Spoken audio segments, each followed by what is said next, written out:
Bueno, bienvenidas a la primera edición de este año de Matemática para la Mochila.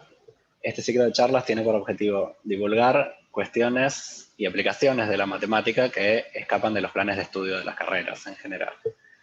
Bueno, Matemática para la Mochila, ese nombre lo propuso Paul Arbure en un tributo a Enzo Gentile, que cuando les daba clases de clasificación de grupos finitos, les decía que ese tipo de cosas eran las que debía llevar en la valija alguien que fuera a otro planeta. O sea, es la matemática que tenemos que llevar a todos lados. Y de ahí surge el nombre entonces Matemática para la Mochila. Bueno, esta mochila en particular está coorganizada por el Departamento de Matemática de la FUC y nos van a hablar Oscar Vallejos y Liliana Forzani sobre matrices y Big Data, y se basa en un curso que dieron junto con Berardino Santiroco en las séptimas jornadas de educación matemática y las cuartas jornadas de investigación en educación matemática organizada por la FUC. Bueno, Oscar Vallejos es docente de la UNL, enseña e investiga en temas de epistemología e historia de la ciencia y la tecnología.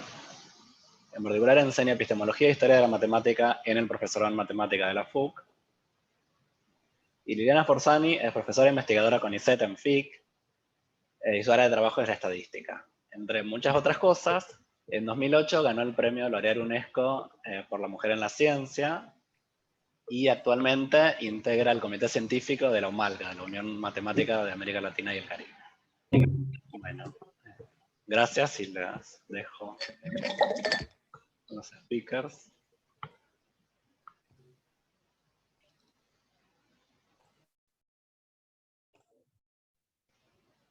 Bueno, ¿empezamos? Sí, cuando quieran compartan. Perfecto.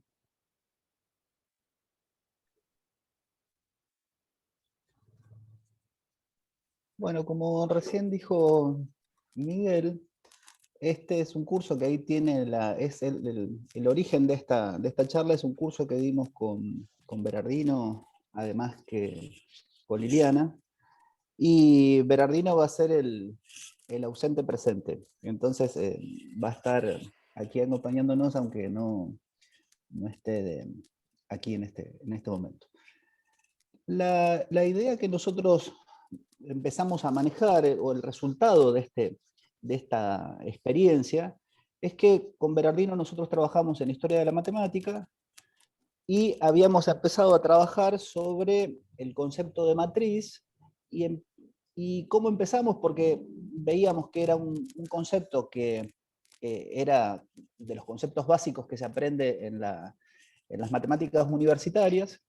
En la Argentina no se enseña a nivel secundario, o no suele enseñarse, no hemos podido hacer un relevamiento completo de lo que está pasando a nivel de las escuelas secundarias, pero el relevo así que pudimos hacer es que no se enseña matrices, pero sí se enseña regla de Cramer, por ejemplo, ¿no? Como si uno dijera, bueno, ahí estaría la cuestión de los determinantes, la cuestión de regla de Cramer, pero no se trabaja sobre matrices. Y entonces ese trabajo coincidió con el trabajo que estaba haciendo Liliana Forzani de enseñar matrices y, si mal no recuerdo, incluso en la traducción de un texto sobre cálculo matricial. Y entonces de esa convergencia entre el interés histórico y el interés por cómo y por qué enseñar matrices para un curso de matemática universitaria, surge esta charla, ese curso primero y esta charla ahora. Y entonces trabajamos sobre esa idea de poder. Es una condición medio metafórica cuando decimos matrices al poder, y entonces empezamos a jugar con eso, con esa idea del poder, y ahí aparecían como tres sentidos interesantes. Aquí en el curso desarrollamos los tres, aquí solo nos vamos a centrar en el primer aspecto, y es que las matrices son una herramienta poderosa en muchas ramas de la matemática, y lo que hemos hecho nosotros desde la perspectiva histórica es rastrear cómo empieza a reconocerse ese poder de las matrices en las variadas ramas de la matemática. Y el otro sentido es cómo las matrices reorganizaron una disciplina matemática, el álgebra lineal, puntualmente, digamos, porque incluso cuando uno mira los libros de textos, si bien determinantes, por ejemplo, es un concepto que se desarrolló antes de matrices, ahora hay un proceso de inversión en las cuestiones de cómo se enseña, y primero se enseña matrices y después determinantes, y eso quiere decir que casi no se pueden pensar los determinantes sino a partir del concepto de matriz, ¿no? Entonces, de hecho, nosotros estuvimos mirando el texto de Rey Pastor, el famoso texto de análisis matemático que trabaja el concepto de matrices y de determinantes, y trabaja primero determinantes, pero en realidad para trabajar ese concepto introduce o se ve obligado a introducir el concepto de matriz. Y entonces, en ese sentido, es lo que nosotros decimos que el concepto tiene una capacidad de organizar o de reorganizar una disciplina completa como es lo que se va a llamar después álgebra lineal. Y después, el tercero, que es, podríamos decir, más epistemológico, que es el sentido en que las matrices se convierten en un objeto matemático, ¿no? Y entonces ahí hay un proceso también de reconocimiento. De hecho, el texto que nosotros miramos, que es el texto de, voy a adelantar para que ustedes vean, este texto de Aiken, todavía sigue planteando la idea de las matrices como si fuesen básicamente un código para expresar relaciones matemáticas. O sea que ese también es otro elemento interesante. Quiere decir que las matrices tardaron en ser consideradas un objeto matemático por derecho propio, y al principio se pensaban solamente como la consecución de un lenguaje o de un código. Hay quien dice como una taquigrafía, digamos, que permite expresar de manera concisa y clara las relaciones en un sistema de ecuaciones, ¿no? Entonces,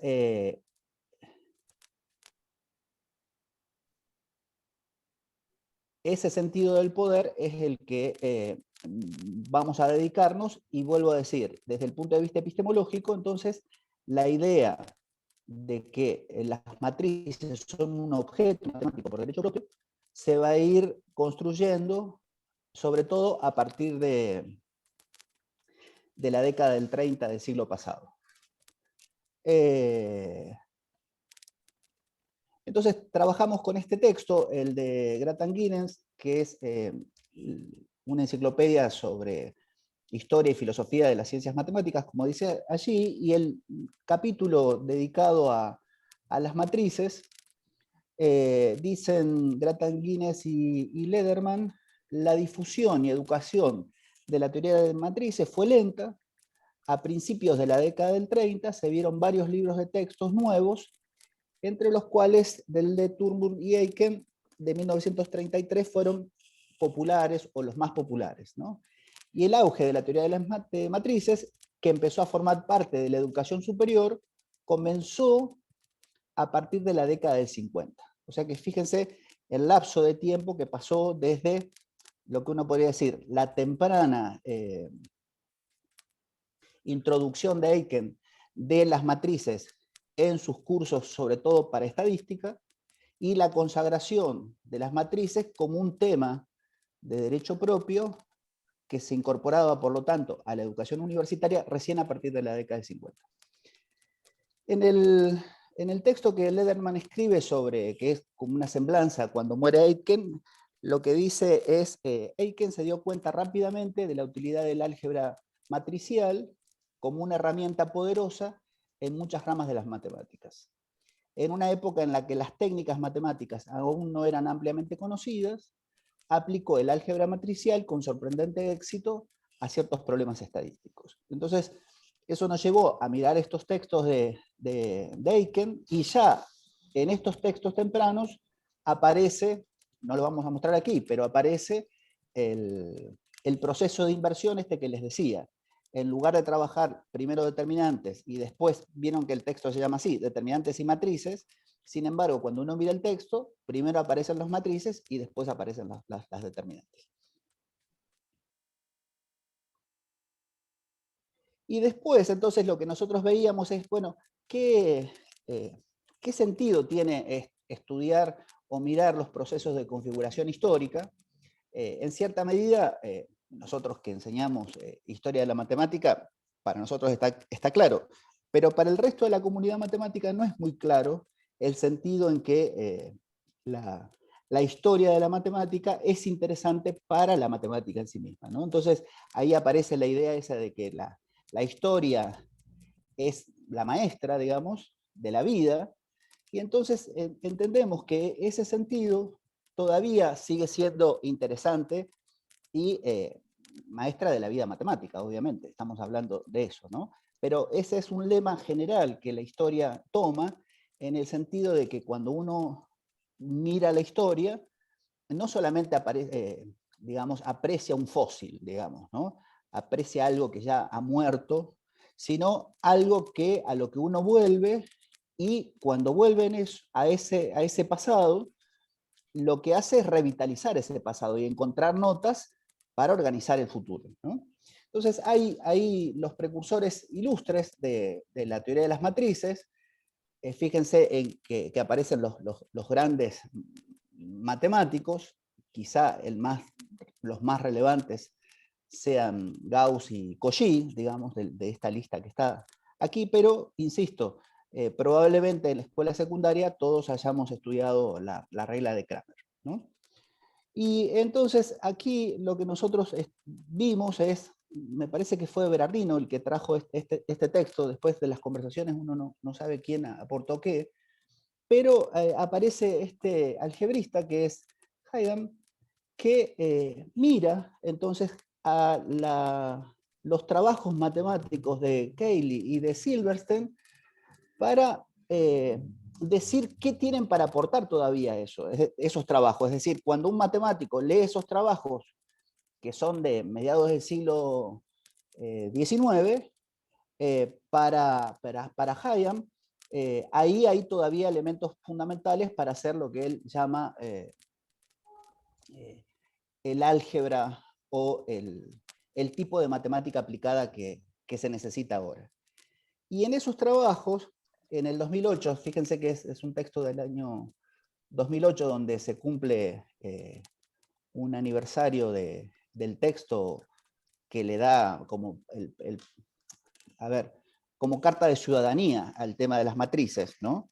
Desde el punto de vista histórico, siempre hay que discutir los orígenes, digamos, ¿no? Pero de hecho el texto de Cayley es el texto que le da carta de ciudadanía a la teoría de las matrices. Allí aparece la idea de un álgebra de matrices y también plantea que hay un hermanamiento de estos dos matemáticos, para él importante, Cayley y Silverstein, que además eran socios en un estudio de abogacía, ¿no? Cayley era abogado y Silverstein era ¿cómo es que se llama cuando la gente que hace estadística para las jubilaciones y ese tipo de cosas, que no me sale el nombre? Actuaria, ¿no? Actuario, ¿no? Hacía cálculos actuariales. Y entonces, de ese vínculo matemático y profesional surgen estos textos. Y Hayam plantea que Silverstein tiene una cualidad que es la cualidad de ser un neologista, y hay muchos términos que él introduce, que Silverstein introduce, que son parte del lenguaje matemático de hoy en día, ¿no? Está el matriz, es el que nos interesa, pero fíjense que ahí aparece el conjunto de textos, de términos que inventó Silverstein y que fueron incorporados al lenguaje matemático. Y hay una disputa historiográfica interesante sobre el papel de Silverstein o, por lo tanto, la escuela matemática inglesa versus la escuela matemática alemana en la construcción de la teoría de las matrices, ¿no? Entonces, acá Hayam claramente hace una defensa de los matemáticos ingleses, y entonces plantea que hay un estilo matemático, ¿no? de estos matemáticos ingleses, que es diferente del estilo matemático. Fíjense que aparecen otra vez los grandes nombres, Frobenius, Kronecker, Weierstrass, ¿no?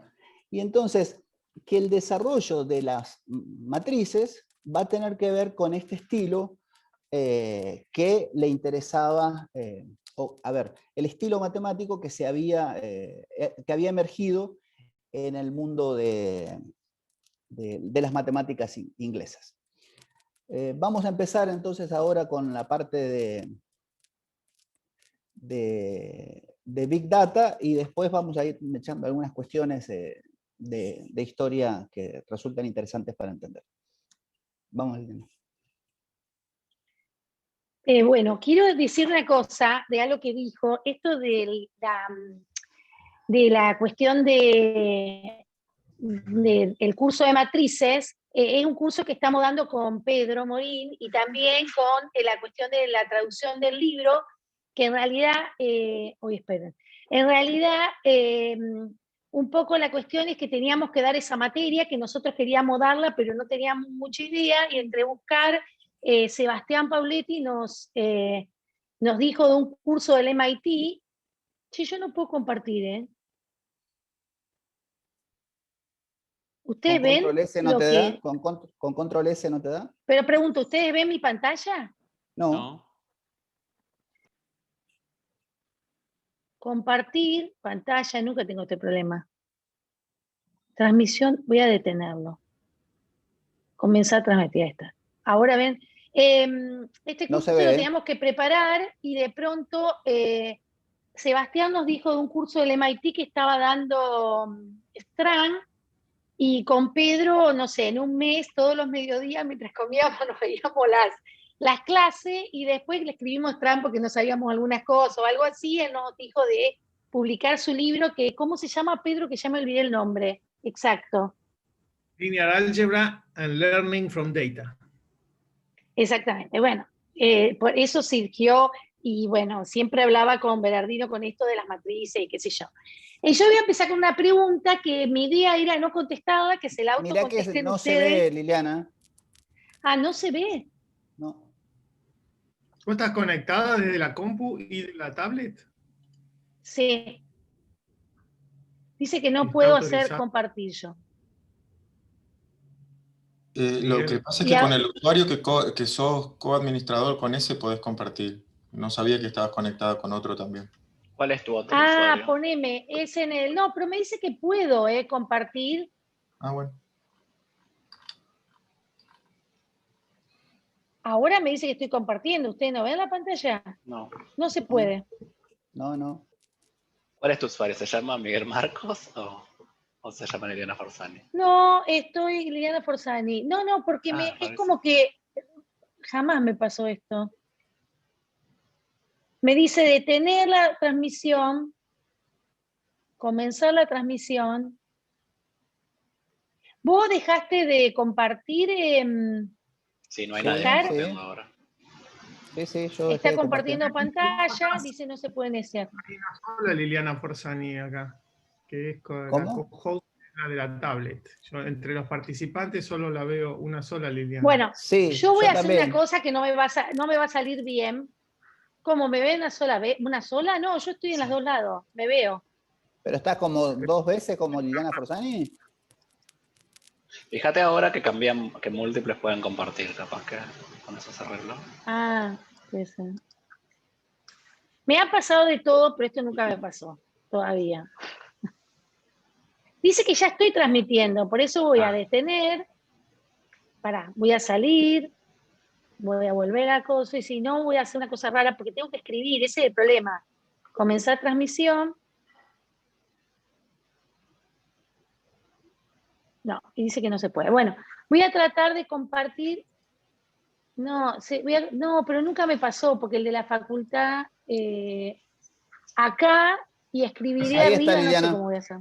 Ahí No, está. pero es en el... Sí, pero el problema es que tengo que es en la compu y no puedo escribir arriba. Eso no te deja escribir. Pero a lo mejor puedo escribir como pantalla. A ver, déjeme ver. Uy, ahora se frenó todo. Ahora se ve todo negro. Pero quizá porque pusiste pantalla. A ver, escribí. Porque ahí vemos tu manito. Qué raro. No, a ver si me pusieron todas las computadoras negras. Ahí se ve, fíjate que dice que estamos viendo la pantalla de Miguel Marcos. Sí, porque es la otra. Déjenme una vez más, déjenme dejar de compartir acá y probar una vez más en el iPad, porque si no va a ser mucho lío para mí. Pero bueno, lo superaremos. Pero en iPad se me perdió, como dice, se me perdió como dice María, que le decía, se me perdió el Zoom, se me fue el Zoom. Es muy raro porque lo que me dice, escucha, si me voy y vuelvo enseguida con esta, déjeme entrar así. Bueno. Porque puede ser, y hace mejor.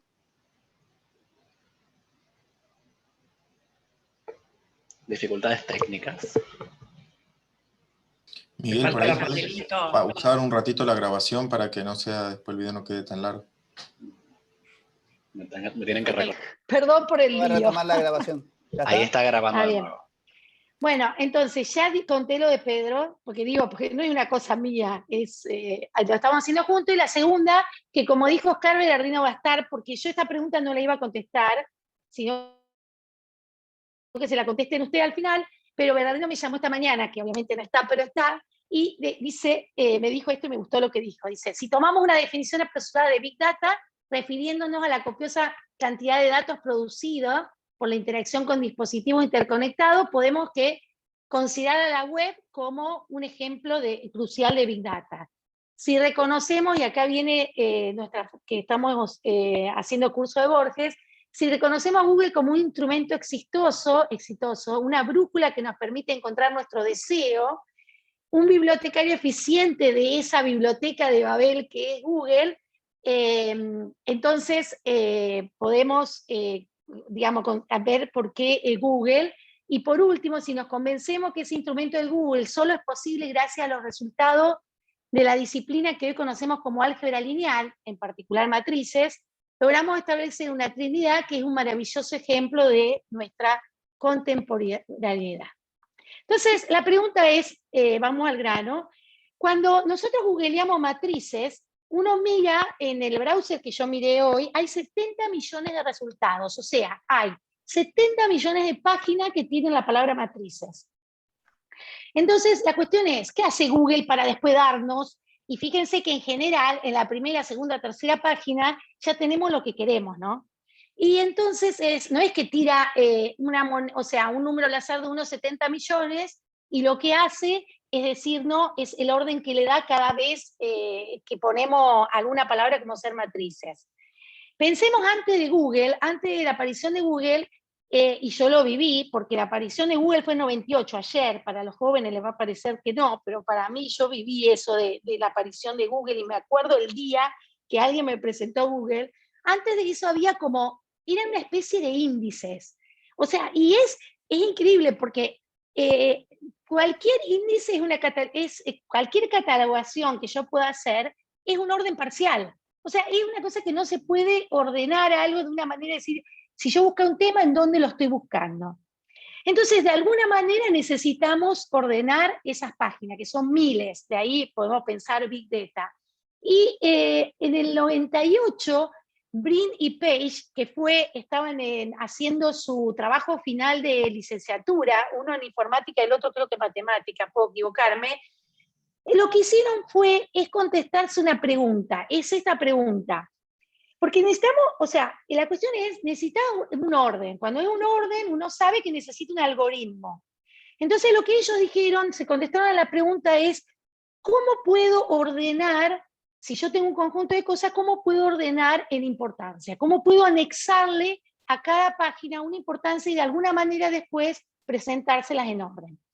Entonces, aquí yo digo ingeniería matemática, pero no quiero decir que es ingeniería matemática esto, pero quiero contarles una cosa que es lo que quiero contarles en esta parte de la charla, es que en realidad esto es una conjunción, lo que hicieron los tipos es una conjunción entre lo que es matrices, teoría de grafo, y el cálculo numérico. Y en realidad usan, para resolver todo esto al final, un teorema de 1907.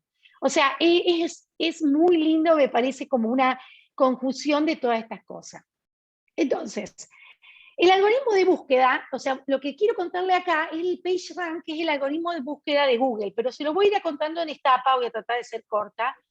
Quiero contarles primero que esto es nuestro objetivo, es asignar a cada una de las 70 millones de páginas, por ejemplo, de matrices, cómo se le asigna un coeficiente de importancia, para después que me lo dé ordenado. Quiero decirles algo que hoy en día no se usa exactamente el PageRank, pero está en base del PageRank, no es que hay una mejora es como la base, el PageRank todavía es la base. Y es una vez que uno lo entiende, es muy fácil la idea, una vez que uno lo estudia. Entonces, la cuestión es así, parece razonable la importancia que tenga que ver con cuántas páginas tiene enlace a una página. ¿Estamos? Eso parece, yo se los puedo vender. Popularidad. Si una página tiene enlaces en más páginas, tiene sentido que esté primero. Y yo le voy a hacer una analogía, como que tenemos las mochilas sin la parte mejor de la mochila, que eran las tortas que hacemos después de la mochila o antes. Supongamos que yo quiero la mejor manteca para hacer la torta súper especial para llevar a la mochila, a la primera mochila presencial. Entonces, no sé qué manteca usar y pido recomendaciones. ¿Cómo decido qué manteca usar? Bueno, yo le puedo preguntar a mi familia, a los repositores del supermercado, a un montón de gente, y entonces, ¿qué puedo decir? Esta es una manteca bueno, la Martona tiene su historia con Borges y qué sé yo, por eso está ahí. Lo que puedo hacer es decir, bueno, de todas las mantecas, ¿cuál es la que más me recomiendan? Y puedo comprar esa manteca. Si yo lo pongo en la página, en la web, puedo decir, me fijo la página que esté de esas 70 millones, la que esté con más citas, con más link, y puedo decir esa es la más importante y así sucesivamente, ¿no? Entonces, ese primer criterio, una cosa, si me interrumpen y me preguntan, y pueden participar también. Yo no los veo porque tengo este problema del iPad que solo veo la pantalla, pero puedo escucharlos. Entonces, la página más citada. Pero antes de hacer esto, tengo que de alguna manera, o sea, yo digo, la importancia, yo llamé a cada página mía, las 70 millones en este caso, le voy a anexar un numerito que es la importancia. Entonces, el primer criterio sería, la importancia de cada página es igual al número de páginas desde la que hay enlace a esa página. Muy bien, esto de popularidad, primero es que, y acá está la cuestión, necesito organizar los datos. Tengo muchos datos, tengo todas esas páginas, y de alguna manera, como nosotros le decimos en el primer día de clase de la gente que hace estadística, los datos estos crudos no me sirven. De alguna manera tengo que transformar esos datos en información. Y muchas veces información es reducir a lo que necesito. Y en este caso, voy a ir el resto de la charla con el ejemplo que tengo un mundo de 4 páginas. Yo tengo un mundo de 4 páginas, ese es todo mi mundo, los 70 millones en 4 páginas, pero después se hace lo mismo. Y supongamos que de toda esa información de maraña puedo sacar la información que P1 tiene enlaces adentro de la página P1, hay enlaces a la página P2, P3 y P4.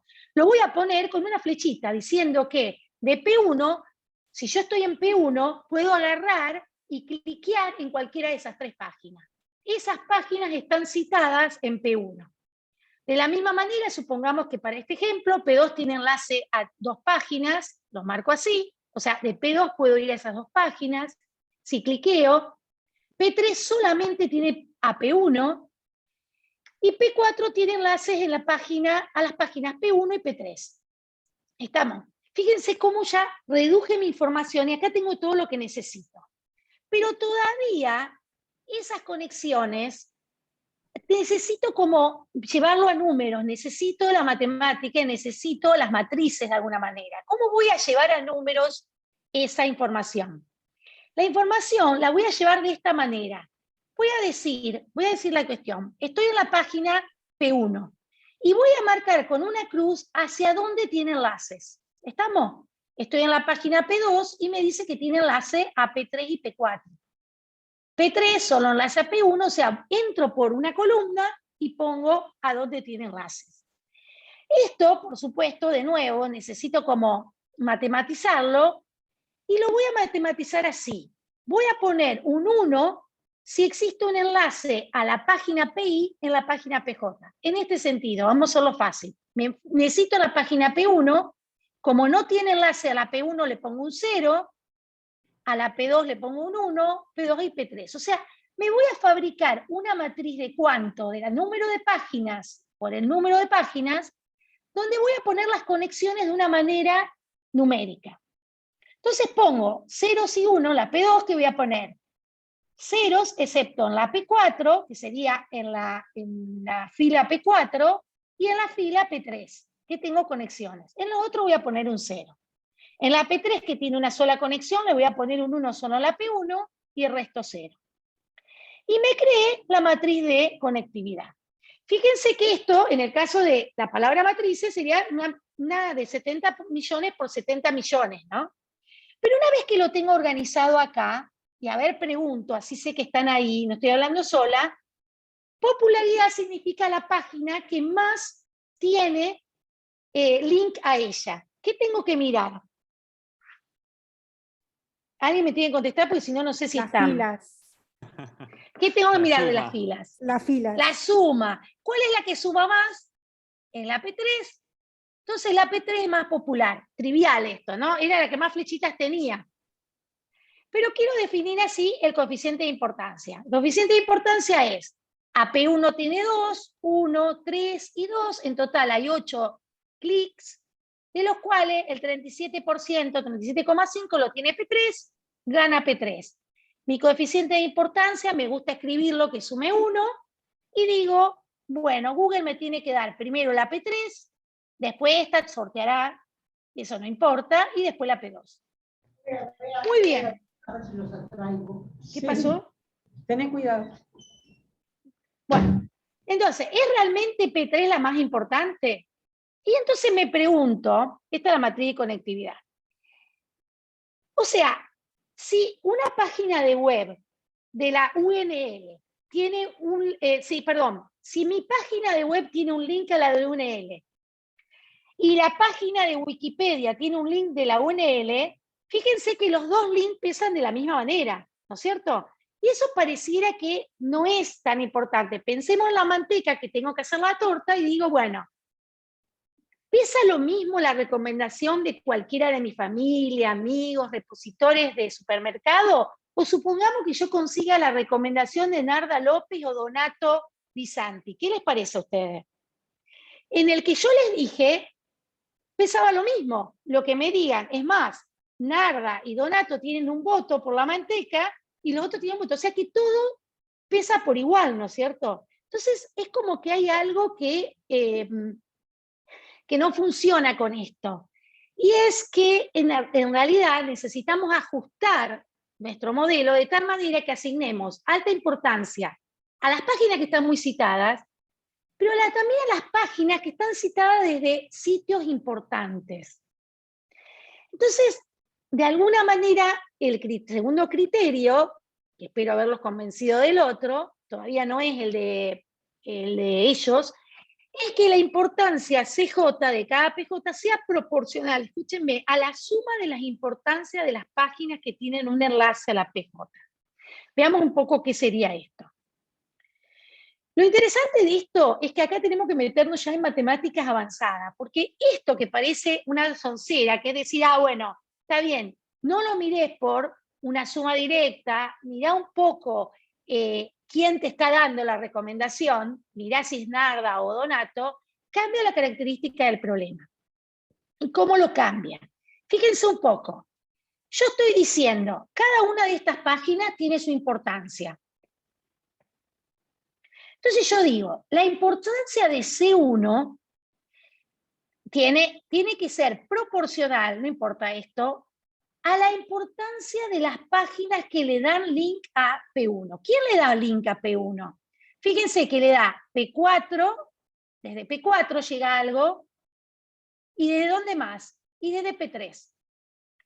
O sea que estoy diciendo, mira, la importancia de C1, esto lo explico bien y después lo otro los paso, la importancia de C1 tiene que ver, o es proporcional, C2 no le da nada porque no le da link. C3 le da link, entonces tiene que tener que ver con lo que le da, con la importancia de C3, tiene que ver, perdón, y el C1 no le da nada. Vamos a escribirlo así, porque esto lo necesito después escribir como matriz. Digo, 0 por C1, C2 le da nada, C3 le da importancia, y C4 le da importancia. Fíjense que lo que hago es, de alguna manera, ahora lo escribo así, es multiplicar, o sea, la importancia de C1, acá aparecen las matrices, proporcional a esta fila por las importancias. Uno más, la importancia de C2, fíjate, acá está C2, C2 ¿quién le da? ¿Quién viene de C2? Viene C1 y viene, ¿quién más? ¿Alguien más? No, solamente llega de C1. O sea, es proporcional a la importancia de C1. Los otros no le aportan nada. ¿Se entiende la idea? Espero un sí o un no. ¿O se fueron todos? Sí, eso es recursivo. El segundo depende del segundo, y así como hacemos eso. Bueno, no escuché nada, pero... Esto es recursivo. Para calcular segundo precisa segundo. Se escucha muy mal claro, el audio. Ya sé, ya entendí. Él dice, no, pero esto no puede ser, o no sé si Lili? Yo te voy a inventar un poco, ¿eh? ¿Cómo? ¿Cómo entendiste? Porque soy una chica joven que tengo buenos oídos. Lo que dice es lo siguiente, pero ¿cómo? No sé si dijiste esto, pero yo lo voy a resumir porque me gusta la pregunta así. Para encontrar C1 necesitas C1, C2, C3, C4. Si necesitas C2 necesitas lo otro. ¿Qué ibas a hacer? O sea, está bien la pregunta, pero alumno de la licenciatura me lo tiene que contestar. ¿Se puede hacer eso? ¿Se puede resolver este tipo de cosas? ¿Qué es este problema? De la licenciatura o del profesorado, perdón. ¿Qué problema es? ¿Cómo puedo resolver este problema? Que tiene razón. Para encontrar uno necesitas el otro. ¿Eh? Le digo a Victorio que él no puede opinar. Sí. ¿Alguno de la licenciatura? ¿Qué problema es este? ¿Alguno que cursó con nosotros matrices? ¿Cómo se llama nuestra materia? Análisis matricial. Bueno, el profesor de análisis matricial. Lo que pasa es que está escrito al revés. Si vos escribís B por C, ahí está, B por C igual a 1 sobre K por C, o a lambda por C. Binomio característico. Muy bien, entonces, o podemos resolver el sistema, o podemos reconocer, como reconoció Pedro, pero no dijo el nombre, que se ha transformado en un problema de autovalores y autovectores. Cambió totalmente el problema. De sumar filas, pasaste a un problema de autovalores y autovectores. Muy bien. O sea, nuestro vector de importancia no es sino un autovector con todas componentes positivas, porque yo no puedo darle importancia negativa. Cuidado. No solo sé, tengo que resolver el problema de autovalores, sino que tiene que ser positivo, de la matriz B, donde B recoge la información de la estructura de la red, ¿no? Esa B que habíamos visto. Puedo interrumpir y decir que aunque el problema de autovalores sea un problema del álgebra lineal, en principio, aparentemente, es un problema no lineal, no es un sistema de ecuaciones que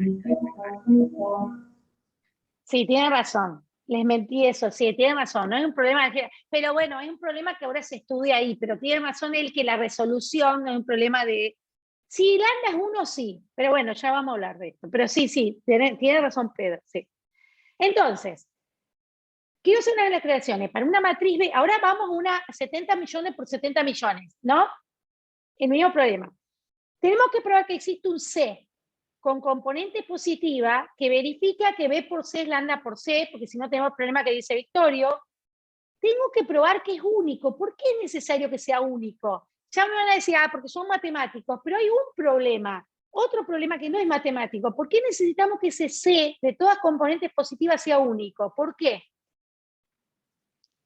¿Qué pasa si no es único? Estamos en Google, tenemos los 70 millones, tenemos una matriz de 70 millones por 70 millones. Google sabe, o sea, tiene un algoritmo re eficiente que le dio a los numéricos para resolver este problema. Y le da 2, no, C no existe. ¿Qué hace Google entonces? tenemos varios problemas. Yo dije la unicidad, pero primero la existencia. ¿Qué? Tira una moneda y elige uno. Bueno, no, sí, pero no te da, no existe el C. No existe el C, ese C. ¿Qué hace Google? Se quedaría paralizado si solo tiene este algoritmo. Si no hace lo que dice Pedro, que tira la moneda de 1 a 70 millones. ¿Qué pasa si es único? Vos decís que si no es único, tira la moneda. Bueno, está bien. Pero puede ser que no sea único, que sea cualquier cosa. Pero hay un problema la unicidad, ¿eh? No es solo un capricho matemático, digámoslo. Y además, si existe y si es único, que los matemáticos me pueden resolver eso, tengo que ver cómo calcularlo eso. Entonces, 1 y 2 hablan de la pertinencia del problema y 2 son netamente matemáticos y el otro es un problema de numérico. En este caso no lo voy a resolver, tengo solución para mi caso y fíjense que la solución es única, es esta, de todos positivos. Y me ordena distinto las páginas. Fíjense que antes me ordenaba, hoy no puse la slide, antes me ordenaba P3, a esta me las empataba y P2. ¿Por qué me las desempata ahora? Bueno, pasa esto. Fíjense que desempata P1 y P4. P1 le vienen flechas de P4 y P3. Y a P4 le vienen flechas de P1 y de P2. Fíjense que P1 tiene 2 flechas que le vienen y P2 tiene una flecha que le viene. A P4 le vienen 2 flechas y a este le vienen 3 flechas. De alguna manera este algoritmo se da cuenta esto de la importancia. Dice, che, pará, esto puede ser como que se cancela la importancia, pero P3 parece más importante que P2 porque le vienen más enlaces. Y eso el algoritmo se da cuenta y te da una solución donde te separa estos dos. Bueno, este algoritmo todavía, entonces este algoritmo tiene un problema, que es lo siguiente. Esto de una matriz, si la matriz es grande, la computadora no puede resolver fácilmente problemas de autovalores así, pero además tiene otro problema esto, que no hay un teorema general de existencia y unicidad del autovector este. Pero además, este método tiene un problema, y acá entramos a Brin y Page, y el problema que dicen es, volvamos a la manteca. Fíjense, supongamos que ahora mis recomendaciones son solo de Donato y de Narda. Entonces, Donato me recomienda 5 mantecas, y Narda me recomienda una sola manteca. Supongamos que Donato y Narda tienen la misma importancia, tienen la misma cantidad de flechitas que vienen, tienen el mismo prestigio. Según el segundo criterio, la manteca que recomienda Narda tiene la misma importancia que cualquiera de las que me recomienda Donato. Y si vamos al caso, Narda fue mucho más precisa. Narda hizo un trabajo para decirme, esta es la recomendación. La de Narda tiene que valer más que las de Donato. ¿Eso se lo compran? Para mí yo lo veo, perdonen esto parecía correcto hacer un ajuste al criterio, que es lo que pensaron PageRank, y que es no sumar directamente la cantidad de páginas que no enlazan, sino una proporción de esa importancia. ¿En qué sentido? Si la importancia de Donato es C y la importancia de Narda es C, a la manteca que recomienda Narda tiene que ir toda esa importancia, mientras que la que recomienda Donato tiene que dividirse por 5. Es como, pensemos lo siguiente, como una herencia, digamos. Un padre que tiene cierta plata lo reparte entre los hijos, o sea, no les da a todos los hijos la cantidad que tiene, no se multiplica. Entonces, eso se lo tenemos que agregar al criterio. O sea, de nuevo, como antes, yo transmito mi importancia cuando yo pongo una página, un link, pero además, si pongo más páginas de link, la importancia se desparrama. ¿Estamos? Entonces, ¿esto cómo se ve? Vamos a ver en esto. Por ejemplo, P1 que tiene importancia C1, porque dijimos, le dimos un nombre a cada uno, como tiene 3 enlaces, no le va a pasar a P2C1, a P4C1 y a P3C1, le va a pasar su proporción. ¿Y eso cómo lo escribimos? Perdón, acá P2 le va a pasar la mitad a cada una de sus páginas, P3 le pasa toda su importancia a P1, como Narda, con la manteca, P4 le pasa la mitad de la importancia, y es esto que le decía de la herencia. ¿Cómo se escribe esto? Por supuesto que acá pongo que P1 sigue recibiendo de P4 a P3, P2 de P1, P3 de estas 3 páginas, o sea, tenemos todavía lo mismo. Entonces vamos a poner todo junto. Empecemos con P1.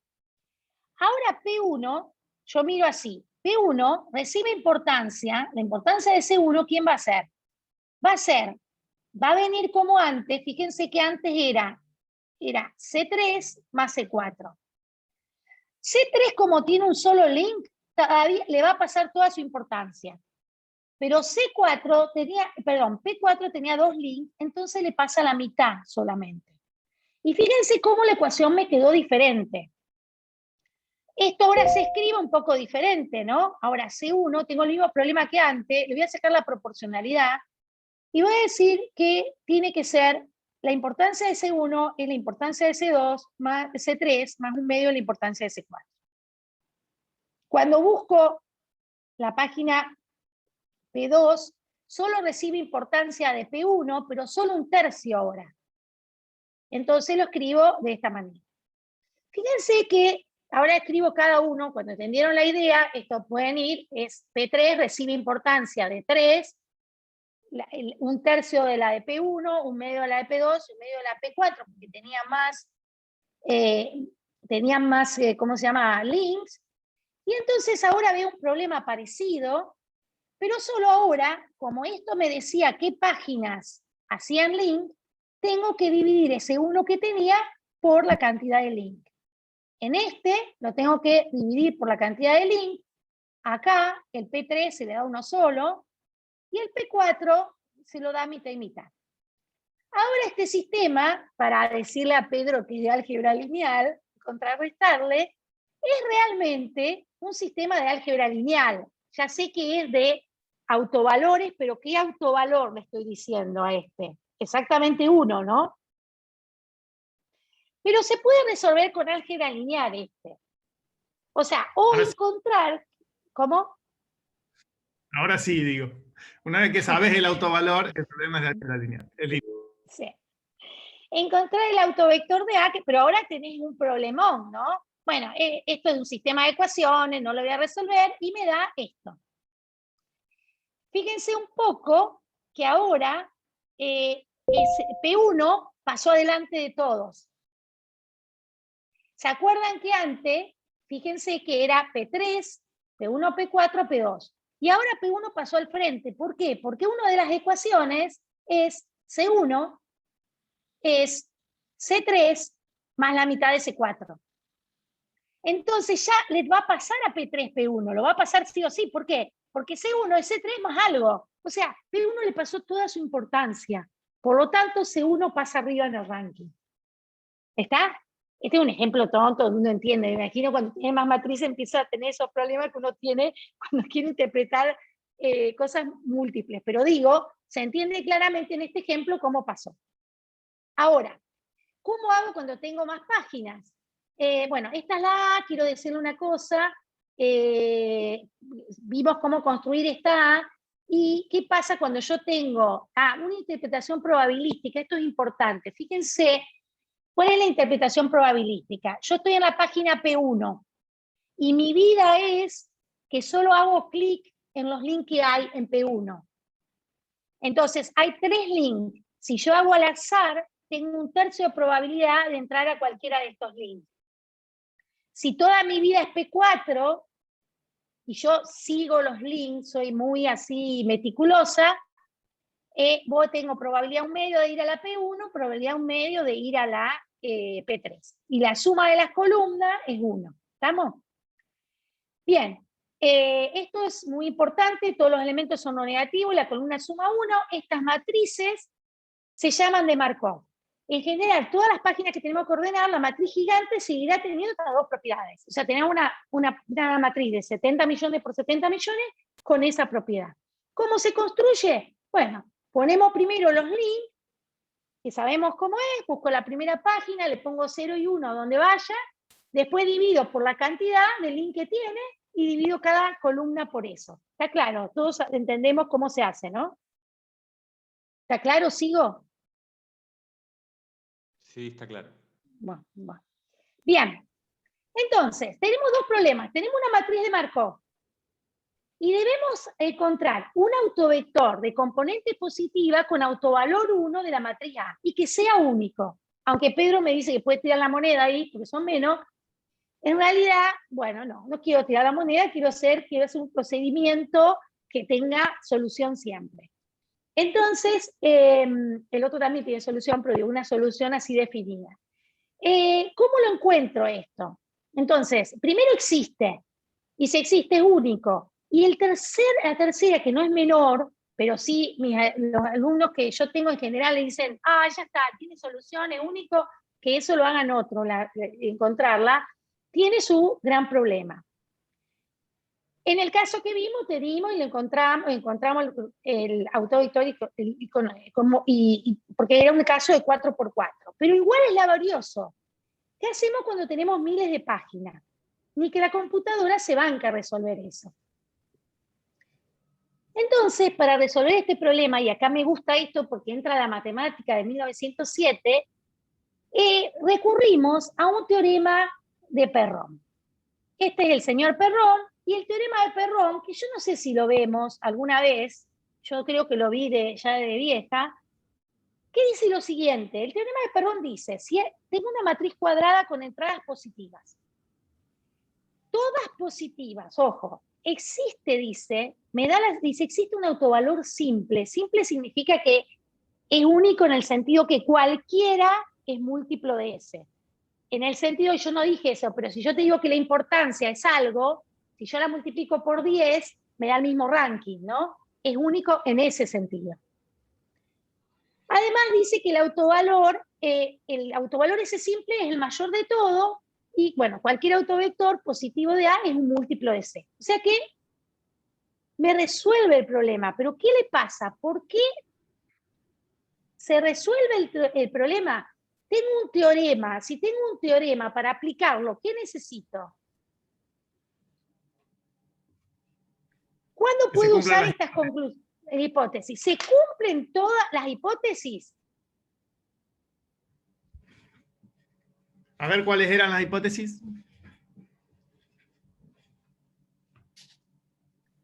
Mi matriz A te doy el caso acá. Mi matriz A era esta: 0, 1/3, 1/3, 1/3. Uy, no me acuerdo esta, era 0, te voy a mentir. La diagonal siempre tenés 0, Lili, ¿no?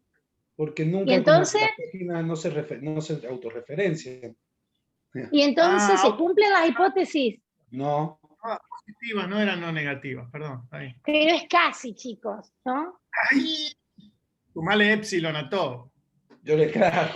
Muy bien, Pedro ya dio la solución. Bien, Pedro, me rompiste la cosa, como siempre. ¿Nos sirve para resolver el problema?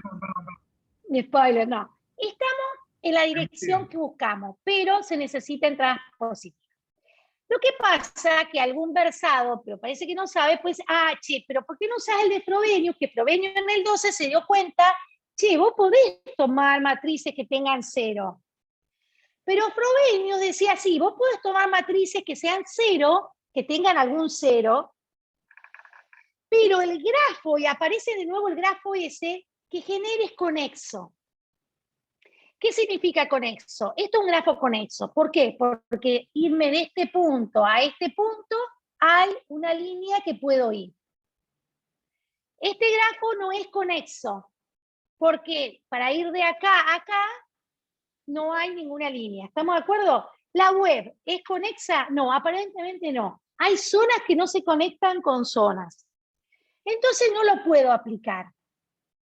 Pero acá viene el ingenio de estos dos que dijeron lo siguiente. Lo de Pedro, pero lo dijeron con más, ¿cómo se dice? Con una justificación. Dígame una cosa, ustedes están en la página 2. Tienen un enlace a la P3 y a la P4.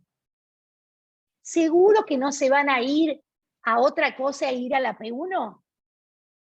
O sea, ¿la gente es que está en un lugar y se queda en esos enlaces?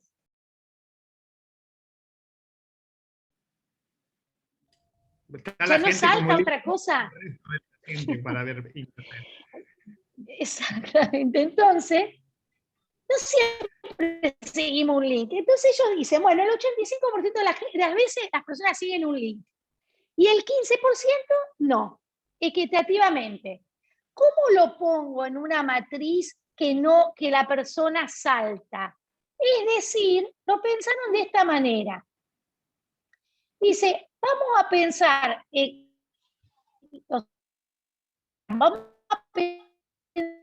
que si estoy en la página P1, probabilidad de la o ir a la 3, ir a la 4, equitativamente. O sea, tengo por un lado el 85% de las veces que sigo mi matriz A, que la matriz A era 0, un tercio, un tercio, un tercio, y tengo un 0,15% de las veces que me voy a cualquier lado de ese mundo. ¿Qué tiene de particularidad esta matriz? Dígame 2 propiedades que tiene esta matriz que me van a gustar. Que ya tengo todas entradas positivas y me suma 1. Muy bien.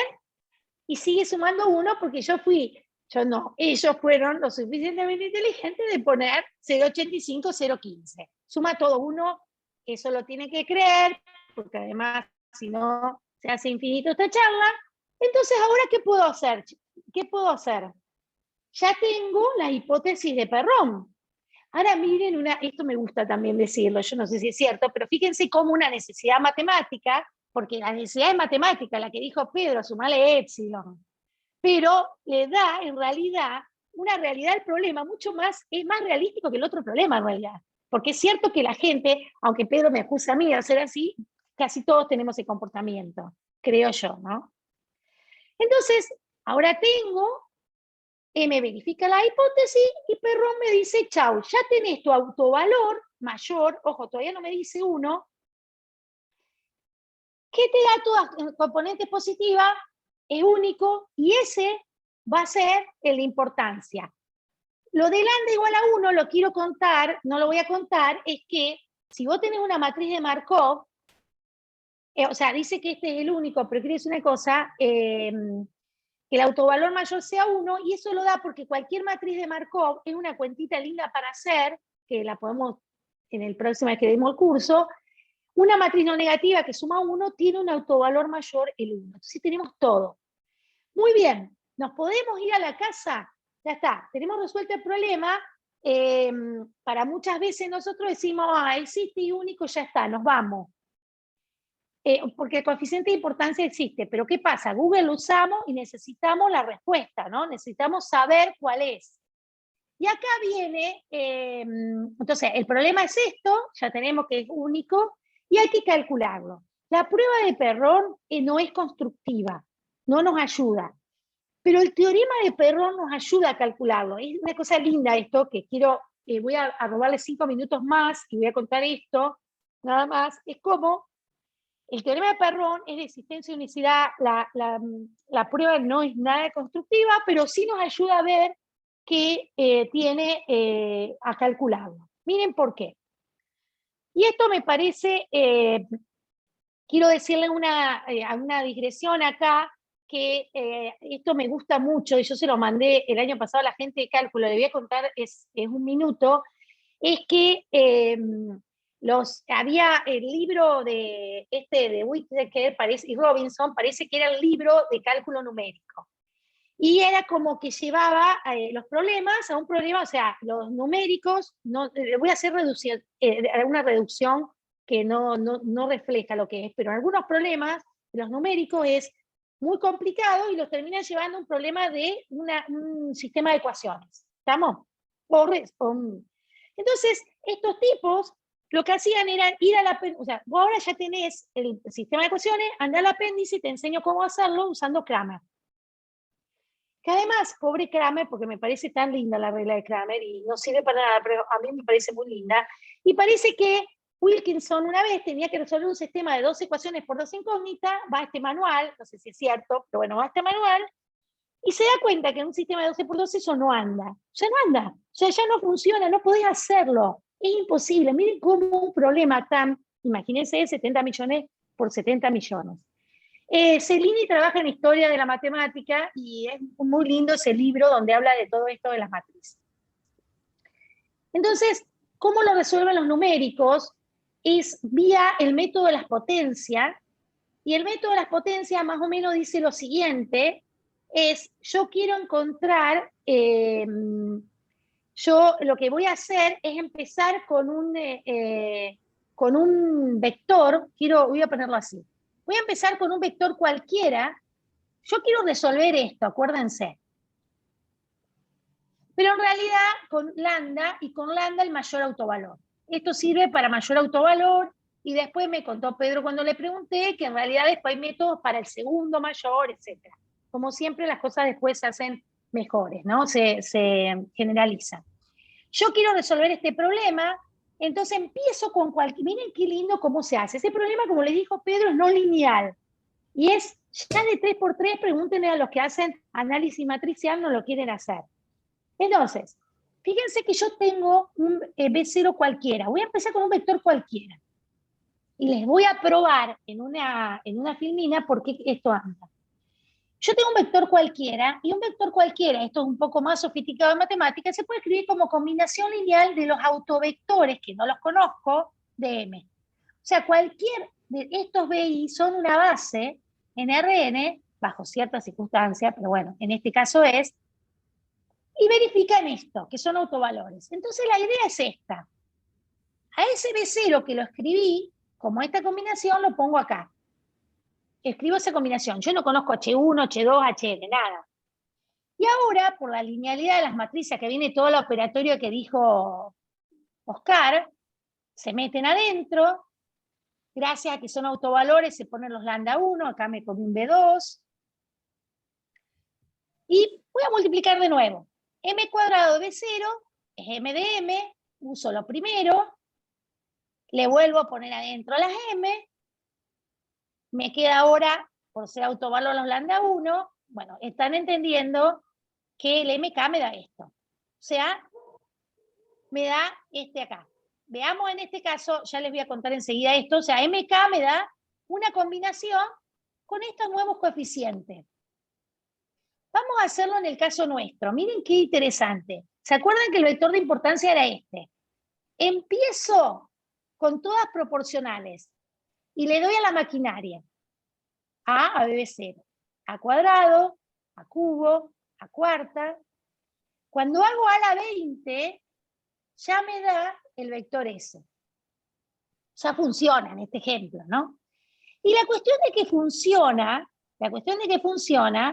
es porque, fíjense, el primer autovalor es 1. Entonces lo pongo como 1 acá. Se me quedó esto.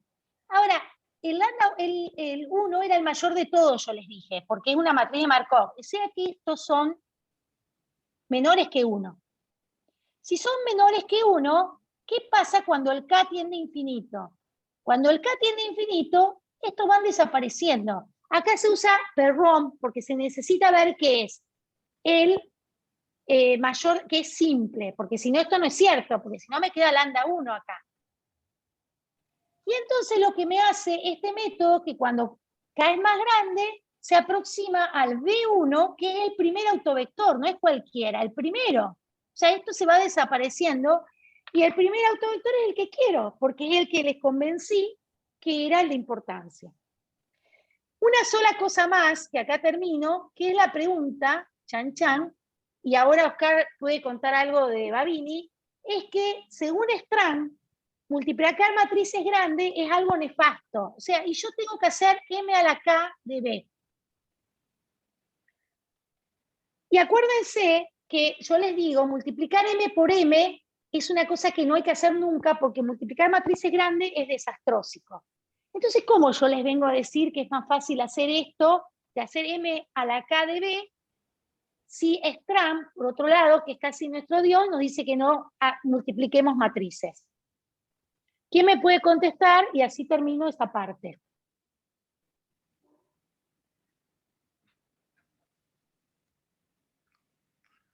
Hay que usar la propiedad asociativa. Es lo que hice yo acá. Yo multipliqué dos matrices. Fíjense, multipliqué dos matrices, no. Tomé un vector y le hice A por B0. ¿Qué me das como resultado? Un vector. Cuando le aplico de nuevo A de B0, como dice Pedro la asociativa, esto es un vector, es A por un vector. Y eso es algo que es muchísimo más rápido de hacer y no es computacionalmente exigente. Como dice Strand en sus primeras páginas del libro, la asociativa es una de las propiedades más importantes que a uno le parecen siempre muy sonzas, ¿no? Pero cómo esto de numérico ayuda con esta cuestión. Bueno, nada más. ¿Querés contar, Oscar, un poco lo de Babini, ya que estamos en Santa Fe, contar un poco de esto? Yo te puedo compartir la pantalla. Ah, perfecto. Miren, esto recupera, insisto, lo que dimos nosotros en el curso. En ese curso lo que hicimos es, ¿cómo se daba este proceso que históricamente se planteaba que las matrices habían empezado a enseñarse con Aitken en espacios, podríamos decir, no matemáticos? ¿Y qué pasaba dentro de la facultad que enseñaba matemática a nivel universitario en Santa Fe? Porque después también, en ese momento, la Universidad Litoral contenía lo que hoy es la Universidad de Rosario, digamos, ¿no? Entonces estaba la Facultad de Ciencias Matemáticas, que no hemos mirado, y estaba también la Facultad de Ciencias Económicas de Rosario, donde estaba el Instituto de Estadística, que no hemos visto eso, si efectivamente en esos lugares se enseñaban matrices. Pero vimos a nuestro héroe local, que es Babini, y sí Babini enseñaba matrices en los cursos de matemática en Santa Fe. Y la respuesta fue que no. Si querés pasar, Lili. Sí.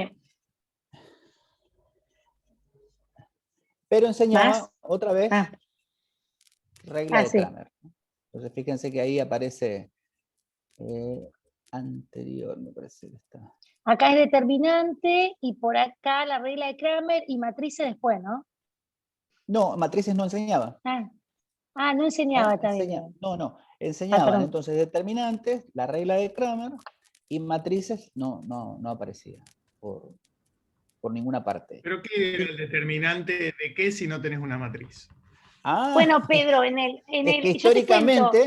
históricamente los determinantes son anteriores a las matrices, que es esto lo que resulta interesante. Entonces, se piensa antes los determinantes que las matrices, y ahora nos resulta casi imposible pensar qué es un determinante si no tenés matrices, como bien vos decís, Pedro. Pero yo te voy a contar, Sylvester en el año 1800 y algo, 1800, ya me olvidé él usaba los determinantes para resolver problemas de como cuadrática, intersección de cónicas, ¿no? Entonces él tenía como numeritos, ¿no es cierto?, que tenía que calcular los determinantes. Entonces él los ponía todos juntos. Por ejemplo, vos tenés a una de matriz, te lo voy a decir en notación de ahora, 1, 3, de 2 por 2, ¿no? Entonces él nunca usaba todo junto, pero lo que hacía era, por ejemplo, necesitaba que era un menor, etcétera, etcétera, y le decía, bueno, para que sea más fácil los cálculos, los arreglo en algo que se llama matriz, porque genera los determinantes. Pero no estaba ese concepto, como lo dijo, o sea, el concepto de la operatoria de matrices, ¿en qué año apareció, Oscar? No me acuerdo de eso, como muy posterior, ¿no? Con la memoria de Cayley, de 58. O sea, 30 años después, o 40 años después apareció. O sea, los determinantes eran ciertos resultados de los coeficientes de un sistema de ecuaciones. ¿Puede ser? Exactamente. Como si dijéramos, bueno, tenés el sistema de ecuaciones, y para resolver un sistema de ecuaciones muy grande, empieza a pensarse que, primero vieron que aparece la cuestión esa de la sustitución, Y después, sobre el esquema de la sustitución, aparece la idea del determinante. Y después, entonces, lo que pasa es que, por ejemplo, la operatoria, cuando aparece mucho después, también se avivan de que el producto es resolver un sistema A de B de X. No sé si me explico. Ahí definen ese producto tan ridículo de las matrices. Pero lo definen a posteriori de que ya lo usaban porque era composición. Pero no estaba la operatoria de matrices. No sé, es muy lindo eso, porque estaba todo eso de determinante ahí, y el tipo lo arreglaba. Era un arreglo, como dicen ahora, que uno dice un arreglo, pero la operatoria de matrices es mucho posterior, que después obviamente se usa para el sistema, pero no era así, era que Silvestre era solo, que Silvestre inventaba palabras como hace Pola. ¿Cómo se dice a una persona que inventa palabras? Que vos dijiste una palabra, algo... Neologista. Neologista. Neologista. Se llama. Tenemos una neologista en el departamento de la FIC. Bueno, y entonces el chiste es ese, digamos, que el desarrollo, fíjense también que la idea de vectores y la idea de espacio vectorial recién se va a construir, que lo hace Peano, a fines del siglo XIX, ¿no? Entonces, y los vectores también resultan casi centrales para pensar los otros conceptos, ¿no? Entonces, eso es lo que resulta en uno de los poderes que decíamos hoy, ¿no? El poder de reorganizar. Una vez que aparecen las matrices, todo lo otro se reorganiza en función de ese nuevo concepto, u objeto, como lo llaman algunos. Esa era un poco la historia, y después, cuando nosotros también vimos que el libro que usaba Babini para enseñar, que era el curso cíclico de matemática que había escrito Rey Pastor, y ahí tampoco aparecen las matrices, ¿no? Entonces, en la década del 40, en Santa Fe, todavía no se enseñaban matrices. Y en el texto de Rey Pastor del año 52, que es el de cálculo infinitesimal, el de los 3 tomos, ¿no? que edita Capeluz, ahí aparecen los determinantes y las matrices, y ya aparecen entonces, de alguna manera, fíjense cómo se pone al día la educación matemática universitaria en Argentina en función de ese contexto nuevo de la década del 50. Y antes aparece determinante que matrices. En el Rey Pastor, Pedro, que yo te di de ayudante, aparece antes determinante que matrices. Sí, pero vuelvo a decir, cuando que lo volví a mirar ahora, y es que aparece antes, pero de todas maneras, para poder explicar el concepto, necesita el concepto de matriz. O sea que ya ahí opera en el nuevo espacio algebraico. Sí, una cosa interesante, Gauss es bastante anterior al 1900, ¿no? Y el método de Gauss para resolver sistemas, entonces no lo hacía con las matrices como lo hacemos nosotros cuando... No. Pero también es alguien que va construyendo esa idea de que algo debe haber que pueda unificar todo eso, ¿no? Bueno, Gauss en realidad hace primero mínimos cuadrados, ¿eh? Hace mínimos cuadrados Gauss, por eso Gauss, porque en el primer lugar que apareció todo esto es en estadística, tengo que decirlo, porque digo, Gauss cuando resolvía, hacían unos líos para mínimos cuadrados, digo, en ese contexto, ¿no? ¿Qué decías, Pedro? Perdón, te interrumpí. No, que acá esto es lindo porque como la notación matemática va permitiendo que uno pueda resolver problemas más complejos gracias a ponerle nombres a las cosas y aprender a operarlo. Pero quería que cuentes, Lili, ¿por qué se llaman matrices? Ah, eso que decía, me parece que lo dije. Lo dijo medio, sí, contalo de nuevo. Esto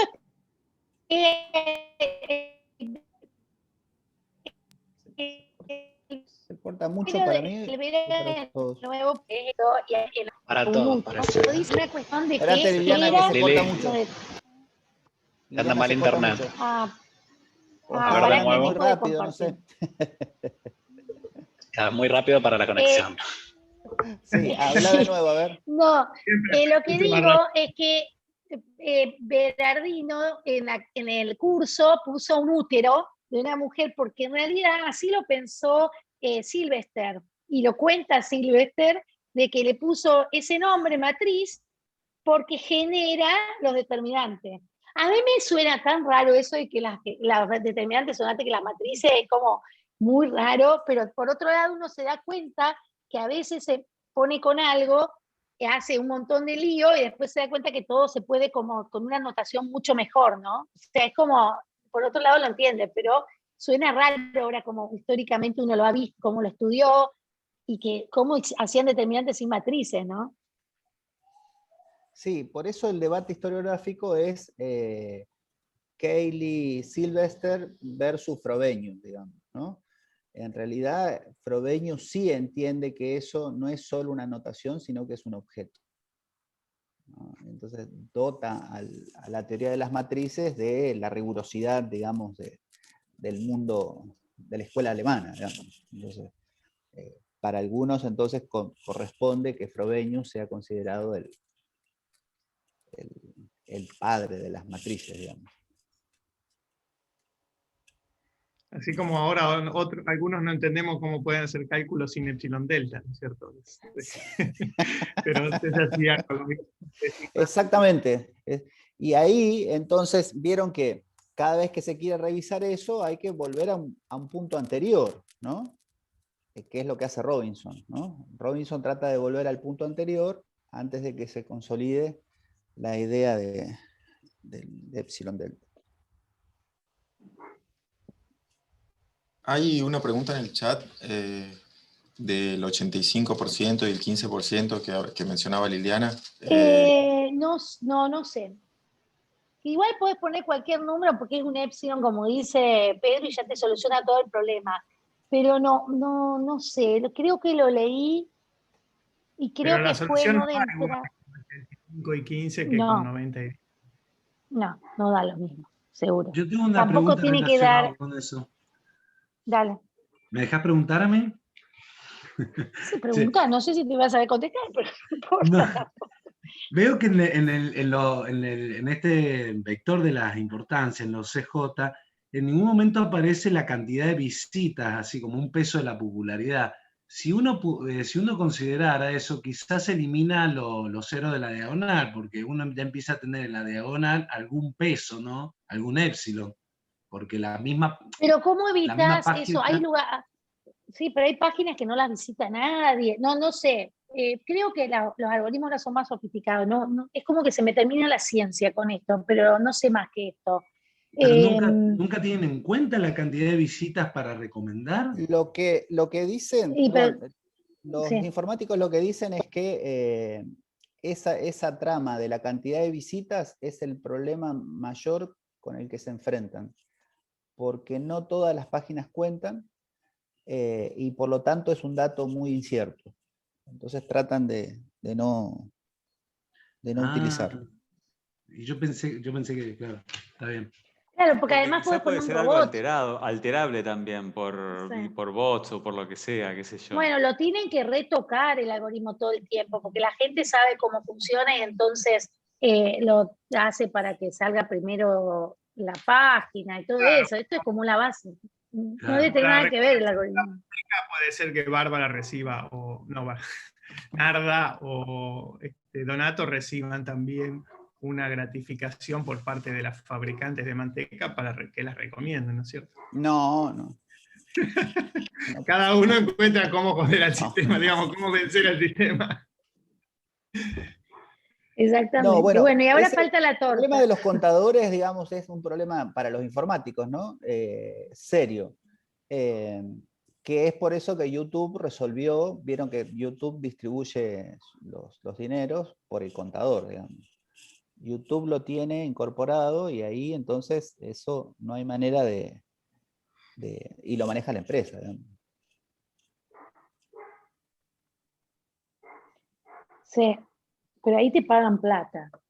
Sí, ahí te dan, y la cantidad de dinero que te pagan depende del contador de visitas y sobre todo te miden si se pasa un tiempo de visionado.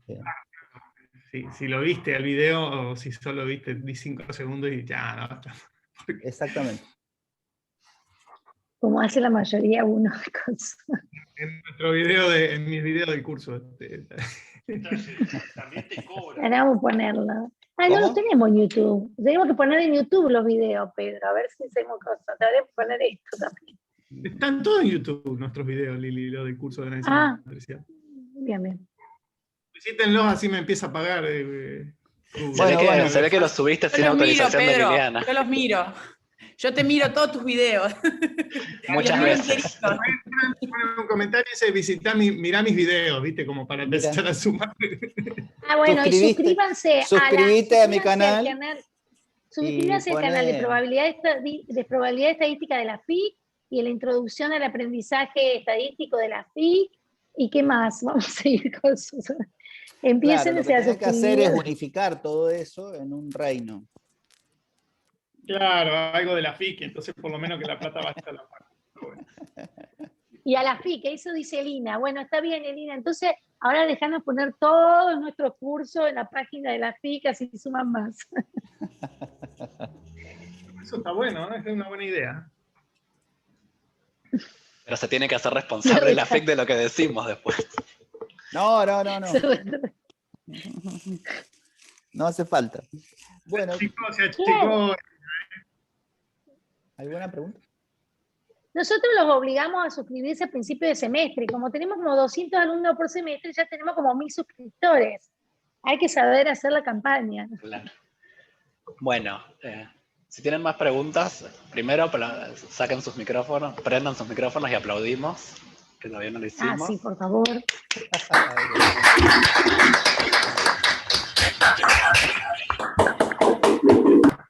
Bueno, muchas gracias. Y si tienen más preguntas, pueden decirlas o escribirlas en el chat. Muy linda la charla, felicitaciones. Gracias. Y además Fue de divertido, charla, me alegro mucho de la sinergia que han logrado Oscar y Lili con Berardino, y bueno, esta unión entre FIC y FUC me parece muy linda, digamos. Yo estoy muy contento, porque además vieron que ahora tuvimos los primeros estudiantes de la licenciatura cursando epistemología, así que eso tiene que prosperar más, ¿no? Sería bueno. Puede ser el camino, como dice Casablanca, el inicio de una gran amistad. Preguntan dónde está Berardino en el chat. En ausente. Berardino es el presente ausente. No, ausente presente. Yo le dije eso. Está con algún seudónimo, no sé. El ausente presente. Capaz que es uno de los Miguel Marcos. No, es el ausente. Es como una vez que tenía que ir a algo y no tenía ganas y me decía, si no vas, se va a notar más tu ausencia que si vas. Es como que el Roberto se ríe. No sé de qué te reí, Roberto Escoto.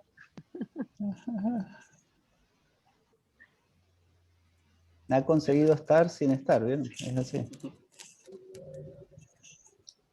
Bueno, muy linda la charla, dicen.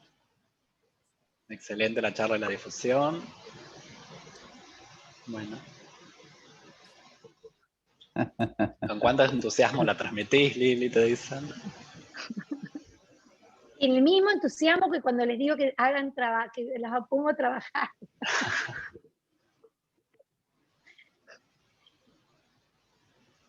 Bárbara dice, me encantó la charla. Roberto, hermosa charla. Bueno, y también habría que incorporar a la gente, vieron que yo también trabajo en la FICH para informática, habría que incorporar a la gente de informática de la FICH de manera más... Yo también trabajo en la FICH. Ah, buenísimo. No, y además a veces tenemos estudiantes, pero más en posgrado tenemos de la FICH. Sí, es cierto, hay que María, más. María, ¿dónde estás trabajando? En el primer cuatrimestre doy matemática básica para todas las ingenierías. Y en el segundo empecé este cuatrimestre al revés. En el primero ahora voy a dar la de posgrado, la de matemática aplicada, y en el segundo matemática básica. Ajá. Bueno, entonces me parece a mí que, digamos, del mundo de la FICH, las más afines son las de informática, digamos. parece que Y sí. sería bueno empezar a hacer el esfuerzo por sumar ahí también. Bueno, aplaudimos una vez más y corto la grabación y siguen hablando. Sí, Gracias.